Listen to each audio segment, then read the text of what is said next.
안녕하세요. 2025년 1월 2일 목요일 아침 마이드라의 정준영 목사입니다. 오늘도 마이드라에 오신 여러분들을 환영하고 축복합니다. 여러분, 먼저 새해 복 많이 받으십시오. 새해 받는 복은 복복자가 아니라 엎드릴 복으로 말씀 앞에 엎드리고 순종하는 것이겠죠. 2025년도 우리 마이드라와 더불어 하나님 말씀 듣고 순종하며 승리하는 한 해 되시길 축복합니다. 이제 마이드라도 만 3년을 지나 4년 차에 접어듭니다. 벌써 4번째 신년을 맞고 있는데요. 마음은 늘 새롭게, 주시는 은혜는 충만하게, 오늘의 마이드라를 힘차게 시작해 보도록 하겠습니다. 자, 출발!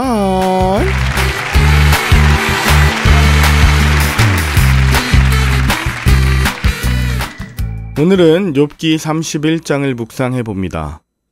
욥의 세 친구들은 하나님을 열정적으로 변호하는 믿음 좋은 신학자이자 목회자처럼 보입니다. 그런데 그들의 논중에는 사랑의 하나님이 부재하고 율법적으로 또 인과응보적인 하나님의 모습이 가득합니다. 그래서 욥과 같이 까닭 없이 당하는 고난 앞에선 제대로 그 상황을 해석하지도 위로하지도 못하죠.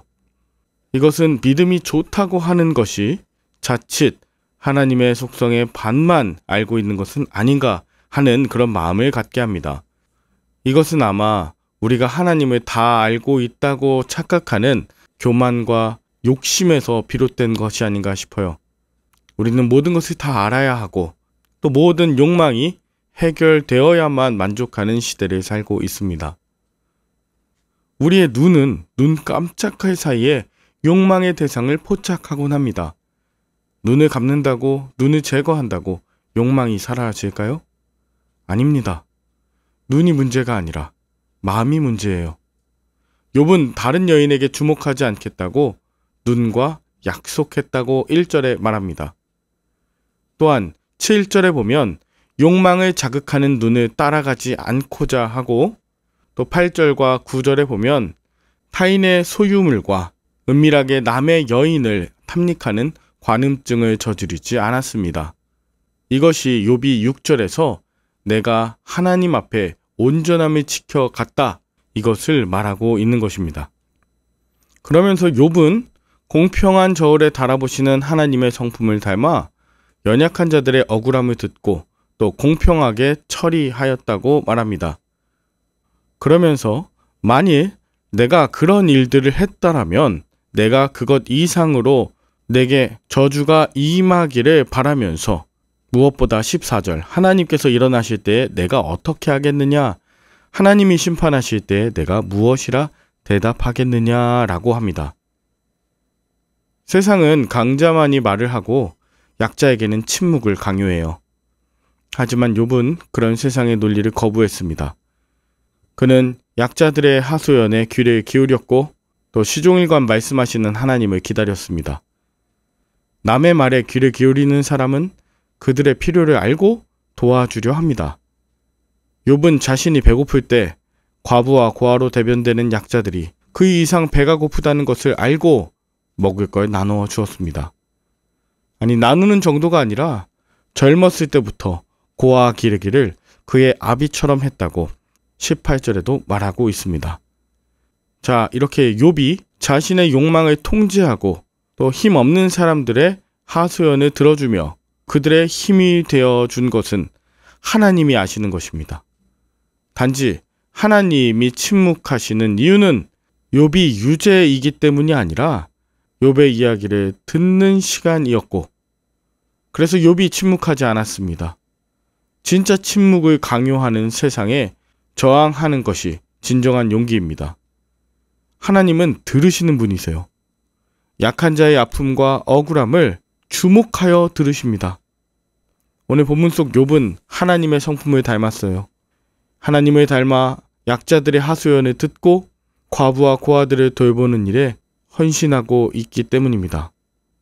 그러면서 24절부터 만일 내가 내 소망을 금에다 두고 순금에게 너는 내 의뢰하는 바라 하였다면, 만일 재물의 풍부함과 손으로 얻은 것이 많음으로 기뻐하였다면, 즉 하나님을 섬기는 것이 재물을 얻기 위함이라면 28절 위에 계신 하나님을 속이는 것이리라. 나는 하나님과의 바른 관계를 결코 저버리지 않았어. 재물과 해와 달과 별을 숭배하지 않았어. 33절에 나의 죄악을 나의 품에 감추거나 숨기려고 애쓸 필요가 없는 그런 양심적인 삶을 살았다는 거예요. 이건 자신과의 바른 관계이죠. 또한 욥은 자신은 사회적 약자들에 대하여 심지어 나그네와 원수들에게까지도 나는 사랑을 베풀었다. 이웃과의 바른 관계를 맺었다.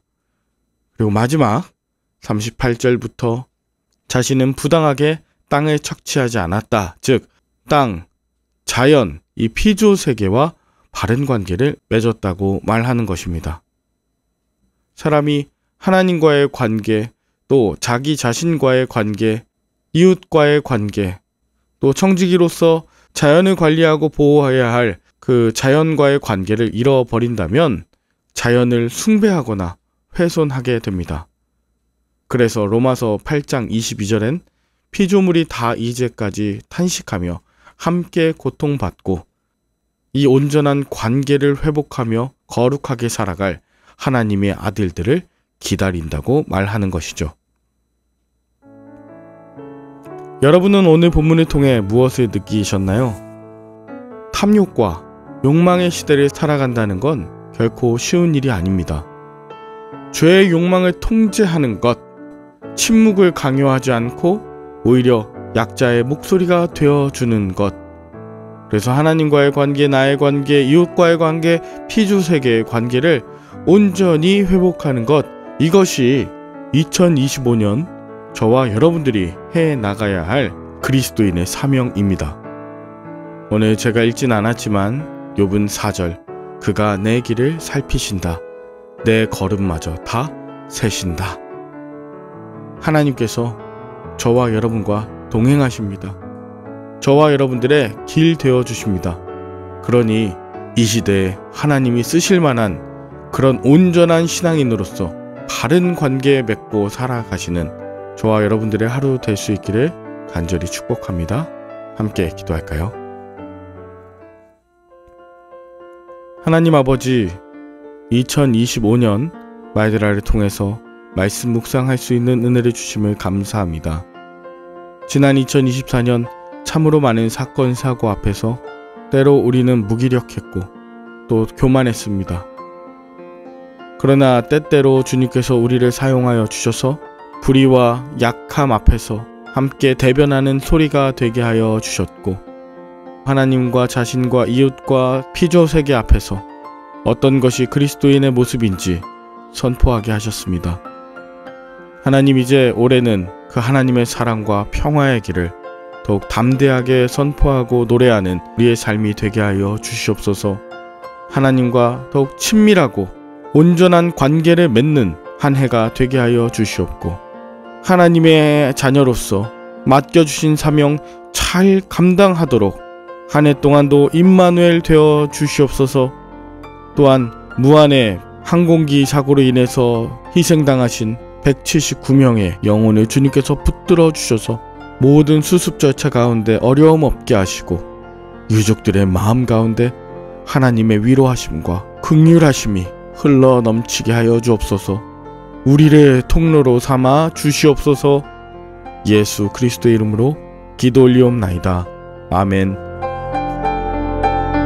오늘도 좋은 하루 되시길 바라며 저는 내일 다시 찾아뵙도록 하겠습니다. 샬롬.